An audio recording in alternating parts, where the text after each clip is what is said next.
Good morning बच्चों, कैसे हो? पढ़ाई कंप्लीट हो गई है। रिवीजन कंप्लीट हो गया है। अब आ गई वो डेट जिसका हमें बेसब्री से इंतजार था। 16 सितंबर। 3 से 4 दिन अभी हमारे पास और है। अब सर क्या करें, किस तरीके से अपनी स्ट्रैटेजी बनाएं कि बहुत सक्सेसफुली, बिना किसी लोड के, बिना किसी टेंशन के अपना ये रिवीजन भी हो जाए, फाइनल रिवीजन, और एग्जाम भी हो जाए। डर लग रहा है, टेंशन हो रहा है। डर लगना चाहिए, टेंशन होना चाहिए, बट उस लेवल तक नहीं कि हम डिप्रेस्ड हो जाए। एक हिडन टेंशन तो बेटा अपने को नहीं है, सबको होता है। कोई क्रिकेटर जब सेंचुरी के नजदीक होता है, 98 99 पर आ जाता है, तो एक हिडन टेंशन रहता है अब क्या होगा। एक पॉलिटिकल पार्टी जब इलेक्शन लड़ती है, रिजल्ट वाले दिन उसको टेंशन होता है अब कितनी सीट्स मिलेगी। हर पर्सन के साथ वो चीज होती है, नॉर्मल है, कोई लोड नहीं लेना। बहुत शानदार पढ़ाई की है, इतना शानदार रिवीजन आप लोगों ने किया है, परफॉर्मेंस बढ़िया है, अपने आप पर कॉन्फिडेंस रखो। ये कॉन्फिडेंस बस अब अपने को एग्जाम में विक्ट्री दिलाएगा। अब सर क्या करें?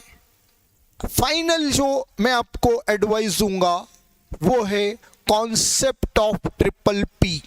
स्क्रीन पर जो आप देख रहे हैं, concept of triple P. P for preparation, P for planning and P for presentation. एक एक पॉइंट स्टेप बाय स्टेप हम पढ़ें। 16 को पेपर है, ठीक? डिसाइड आपको करना है। मैं लास्ट के 2 दिन या 3 दिन अकाउंटेंसी को दूंगा, ठीक? 2 दिन देते हैं तो भी सफिशिएंट। कोई इतनी अच्छी पढ़ाई करने के बाद बहुत ज़्यादा टाइम की नीड हमें नहीं है। मैं सीधी बात कह रहा हूं कि बाकी सब्जेक्ट में जब 2 डेज का गैप हमें मिल रहा है, तो हम अकाउंट में भी मान लें कि हाँ भाई हमें 2 डेज का गैप मिल रहा है, ठीक है? 3 दिन आप निकाल पा रहे हैं, दी बेस्ट। अब जो लास्ट रिवीजन के लास्ट डे पर मैंने आपको बताया था, वही चीज़ मैं यहाँ रिपीट करूँगा। आप इस 100 मार्क्स की पूरी अकाउंटेंसी को कुछ सेगमेंट्स में डिवाइड कर लें। कुछ सेगमेंट में हम कैसे डिवाइड करेंगे? उन सेगमेंट्स में हम सबसे पहले ले लें तो बेटा फर्स्ट पीस प्रिपरेशन। आपको ये जो मैंने स्क्रीन पर दिखाया है, इस सीक्वेंस में रिवीजन करना चाहिए। फर्स्ट पार्ट जिसमें 3 चैप्टर्स कवर हो रहे हैं, final accounts, NPO, single entry. 20 marks की कवरेज डेफिनेट मिलना है तीनों चैप्टर्स में मिलाकर। हम 1 बाय 1 तीनों चैप्टर्स को करें, सीक्वेंस को भी फॉलो करें। Final account, NPO, single entry, किसको पहले लेना है, किसको बाद में लेना है, ये एक पूरा 20 मार्क्स वाला सेगमेंट हमने कवर कर लिया, ठीक? सेकंड सेगमेंट आ जाता है पार्टनरशिप का, जिसमें हम इंट्रोडक्शन को पढ़ चुके हैं। बहुत ज़्यादा क्वेश्चन बनने के चांसेस नहीं है, बिल्कुल ब्रीफली गो थ्रू कर लो। Admission of partner, retirement and death of partner, dissolution of firm. तीनों चैप्टर को इक्वली वेटेज देकर चलो। कोई नहीं कह सकता एग्जाम में क्वेश्चन कहाँ से आएगा, हमें तीनों को अच्छे से रिवाइज कर लेना। हर चीज पूरी डिटेल में कवर करनी है, पढ़ना है, एक एक 2 क्वेश्चन सॉल्व करना है, फिनिश। मैंने आपको रिवीजन के टाइम बताया, फाइनल रिवीजन करते समय वेटेज मॉड्यूल को दीजिए, ठीक है? पास्ट एग्जाम्स के 3-4 क्वेश्चन सॉल्व कर लीजिए, दैट्स इनफ। इससे ज़्यादा टाइम हमारे पास नहीं है। ये 20 मार्क्स का एक सेगमेंट कवर हो गया। अब थर्ड पार्ट आता है आपका कंपनी का, issue and forfeiture of share, redemption of preference share, bonus and right issue, redemption of debentures, right? वो एक 20 मार्क्स का पार्ट सेगमेंट कवर हो जाता है। मतलब इन 3 सेगमेंट्स में इंस्टीट्यूट पास्ट ईयर्स की बात करो, पूरी हिस्ट्री हो गई। इन्हें इग्नोर करके पेपर नहीं बना सकता है, कोई नया मिरेकल नहीं होने वाला है इस बार पेपर में, वो ट्रेंड कंटिन्यू रहेगा। ये 3 सेगमेंट 1 बाय 1 सबसे पहले रिवाइज कर लें। ये कंप्लीट रिवीजन हो गया। अब फोर्थ सेगमेंट में हम छोटे छोटे टॉपिक्स ले लें, इनमें 5 मार्क्स और 10 मार्क्स और 12 8 मार्क्स के 2 क्वेश्चन 3 क्वेश्चन वो कहीं से भी बना सकता है। इनमें भी 3 चैप्टर प्रायोरिटी पर रखें, BOE bills of exchange, ROE rectification of error, BRS bank reconciliation statement, depreciation inventory last में ले लें। इस तरीके से हमारा पूरा न्यूमेरिकल पार्ट कवर हो जाता है। थियरी, अभी मैं प्लानिंग में आ रहा हूं कि थियरी क्वेश्चन का वेटेज 20 मार्क्स की थियरी फर्स्ट क्वेश्चन में आ रही है। ट्रू एंड फॉल्स मैं आपको प्रोवाइड कर चुका हूं। जिन बच्चों के पास ये इन्फॉर्मेशन नहीं है, टेलीग्राम चैनल नहीं देखा है बेटा, वो एक पूरा PDF मैंने ट्रू फॉल्स का भेजा है, एक बार उसको प्रॉपर रीड आउट कर लो आप। एग्जाम में आपको हर चीज याद रहेगी कि अभी आपने घर में क्या पढ़ा था। इस तरीके से आपने पूरा का पूरा रिवीजन 100 मार्क्स का 2 दिन में 3 दिन में कवर कर लिया। 3 दिन ले रहे हैं, ज्यादा टाइम मिल रहा है, 2 दिन मिल रहा है, सफिशिएंट है। ये इस तरीके से हम अपना रिवीजन प्लान करेंगे। हर चैप्टर का क्वेश्चन, हर चैप्टर के थॉट आपको इन 2 दिनों में गो थ्रू करना है, ये बात फिक्स कर लो।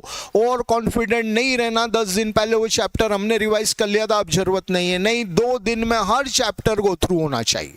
डन, ये आपकी हो गई प्रिपरेशन, राइट। अब लास्ट डे, अब प्लानिंग पर आते हैं हम। प्लानिंग में 2 पार्ट में डिवाइड करूंगा, ठीक है। हमारी एग्जामिनेशन हॉल की प्लानिंग और इससे पहले की प्लानिंग। एग्जाम की एक रात पहले पढ़ाई नहीं करना है, बिल्कुल श्योर कर लेना। अगर 16 को अपना पेपर सक्सेसफुली आपको अटेम्प्ट करना है तो 15 की रात को भूल कर भी कोई पूरी रात जागकर पढ़ाई ना करे। आप 10 11 यहां तक पढ़ाई का टाइम फिक्स कर लें, सो जाएं, नींद नहीं आ रही है पड़े रहें बिस्तर में, बट पढ़ाई करके दिमाग को थकाना ही नहीं। सीधा सा लॉजिक है, थका हुआ दिमाग अगले दिन परफॉर्म नहीं कर सकता है। दिमाग को पूरा रिलैक्स करना है, बॉडी को रिलैक्स करना है, आप आराम से नींद लीजिए। 16 की मॉर्निंग में आप अपने कुछ पार्ट जो आपको फाइनल रिवीजन करने हैं उन्हें कर ले, लेकिन किसी भी हाल में 1-1.5 घंटे से ज्यादा पढ़ाई मत करना। न्यूमेरिकल बिल्कुल मत करना, क्योंकि लास्ट मोमेंट पर किए हुए न्यूमेरिकल आपको पैनिक कर देते हैं।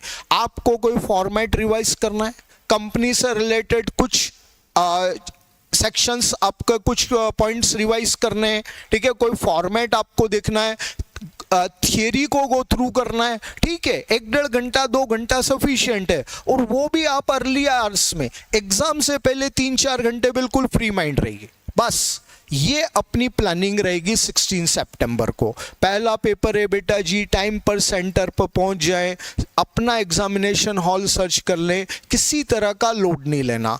प्लानिंग में ये भी ध्यान रखो, घर से बहुत छोटी बच्चों जैसी बातें, लेकिन बच्चों को मैंने इसमें पैनिक होते हुए देखा है। कैलकुलेटर इज मस्ट, बहुत अटेंटिव होकर कैलकुलेटर को बैग में रख लो, पापा मम्मी को बोल दो, याद दिला देना मैंने कैलकुलेटर रखा कि नहीं, ठीक है। मेरा बेटा CA फाइनल का पेपर देना जाता है, आज भी मैं उसको बोलता हूँ बेटा ये रख लिया ना, बच्चा नहीं है वो, गुस्सा कर रहा है, लेकिन ठीक है, वो कई बार कैलकुलेटर अगर अपन भूल जाते हैं तो वो प्रॉब्लम होती है। कैलकुलेटर, पेन, 2 से 3 पेन, स्केल, छोटी छोटी चीजें एग्जाम हॉल में इरिटेट करती है नहीं। और सबसे इंपॉर्टेंट एडमिट कार्ड, ये सब चीजें अपने बैग में प्रॉपरली अरेंज कर लेना है और अपने टाइम पर एग्जाम हॉल में पहुंच गए, राइट। अब पेपर की बात करते हैं। 15 मिनट पहले हमें पेपर मिल जाता है, 15 मिनट में पेपर को रीडिंग का टाइम मिलेगा। पहला क्वेश्चन कभी भी रीड मत करना, क्योंकि फर्स्ट क्वेश्चन कंपलसरी है, उसको पढ़कर अपना टाइम वेस्ट कर रहे हो, वो तो अटेम्प्ट करना ही है। प्लानिंग का सबसे इंपॉर्टेंट पार्ट ये है कि एग्जाम में जो सेकंड से लगाकर 6 तक के 5 क्वेश्चंस हैं, उनमें आपको 4 अटेम्प्ट करना है और 1 स्किप करना है। तो जल्दी जल्दी से पेपर को पढ़कर आउटलाइन थोड़ा सा अंदर जाकर कि ये क्वेश्चन अचीवेबल है, ये मैं कर सकता हूं या मेरे लिए चैलेंजिंग होगा। बस ये सेकंड नंबर क्वेश्चन के 2 पार्ट या 3 पार्ट आपने मेन पॉइंट रीड आउट कर लिए और ये डिसाइड कर लिया कि ये क्वेश्चन मुझे अटेम्प्ट करना है फाइनल, ठीक है। आप बिल्कुल एग्जैक्टली ध्यान रखें, 2 से 3 मिनट से ज्यादा आपको एक क्वेश्चन में नहीं देना है, कोई डीप नहीं पढ़ना है उसको, सिर्फ इतनी आउटलाइन की क्वेश्चन मैंने पहले पढ़ा हुआ था, आज मुझे इस पर फुल कॉन्फिडेंस है, मैं इसको अटेम्प्ट कर सकता हूं, ठीक है। ऐसे आप 1 बाय 1 सारे क्वेश्चन कोशिश करिए, चारों क्वेश्चन आप पढ़ लें और वहां डिसाइड कर लें कि ये क्वेश्चन मुझे अटेम्प्ट करने हैं और ये मुझे क्वेश्चन स्किप करना है। अब आ गई, मिल गई कॉपी, ओके, और अब कॉपीज में क्वेश्चन सॉल्व करना स्टार्ट करना है, राइट। आप क्वेश्चन किसी भी सीक्वेंस से सॉल्व करें, कोई ऑब्जेक्शन आईसीआई को नहीं है, बट कभी भी पहला क्वेश्चन थ्योरी का अटेम्प्ट मत करिए। हमने जिस तरीके से बेटा जी पढ़ाई की है, जैसा प्रेजेंटेशन हम अपने पेपर में करेंगे, वहां पर आपका इंप्रेशन अभी एग्जामिनर पर नहीं है।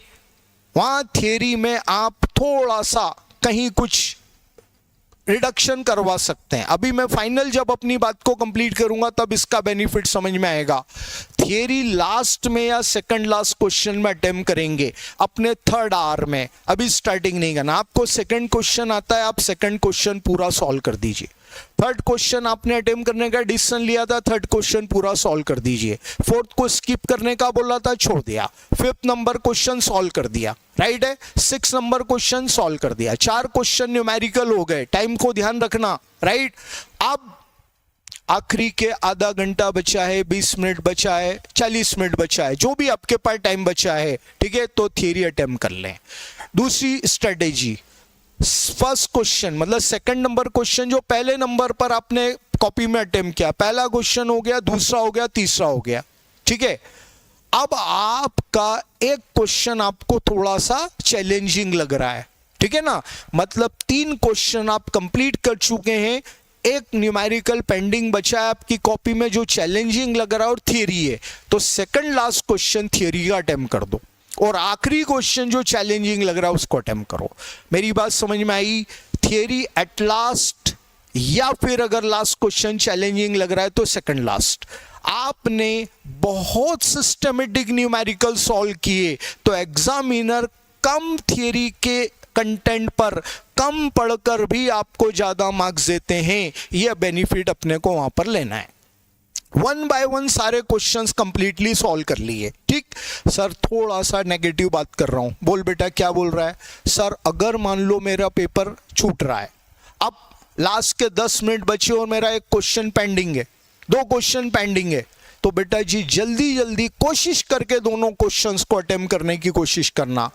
उस लास्ट मोमेंट पर अगर 2 क्वेश्चन पेंडिंग है, एक कंप्लीटली सॉल्व हो सकता है और 2 आधे आधे सॉल्व हो सकते हैं, तो मैं कहूंगा कि एक कंप्लीट सॉल्व करने के बजाय दोनों को आधे आधे सॉल्व करके अपन दे दें, ताकि अपने को वहां पर एग्जामिनर उस प्रेजेंटेशन पर मार्क्स दे।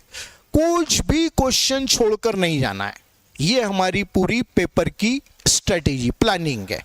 अब प्रेजेंटेशन, हर एक न्यूमेरिकल क्वेश्चन के साथ आपकी हर एक न्यूमेरिकल क्वेश्चन के साथ आपको प्रॉपर वर्किंग नोट और फुटनोट अप्लाई करना है। अब फॉर एग्जांपल आप एनपीओ के क्वेश्चन में सब्सक्रिप्शन का वर्किंग नोट दे रहे हैं, नंबर 1 सब्सक्रिप्शन का वर्किंग नोट है, वो इनकम एक्सपेंडिचर या रिसिप्ट पेमेंट में जो आप सब्सक्रिप्शन शो कर रहे हैं उसको नंबर 1 से टैग कर दें। आपने सैलरी का वर्किंग दिया, सेकंड नंबर सैलरी के वर्किंग, सैलरी या इनकम एक्सपेंडिचर या रिसिप्ट में पेमेंट में लिखेंगे वहां सेकंड नंबर पर टैग कर दें। सिंगल एंट्री में आपने डेटर से क्रेडिट सेल फाइंड किया है, डेटर को अकाउंट नंबर 1 दिया है, क्रेडिट सेल के आगे नंबर 1 दे दें। तो इस तरह से टैगिंग करके फुट नोट स्टार्टिंग में आए, मिड में आए, लास्ट में आए, वर्किंग स्टार्टिंग में आए, मिड में आए, लास्ट में आए, कोई लोड मत लेना।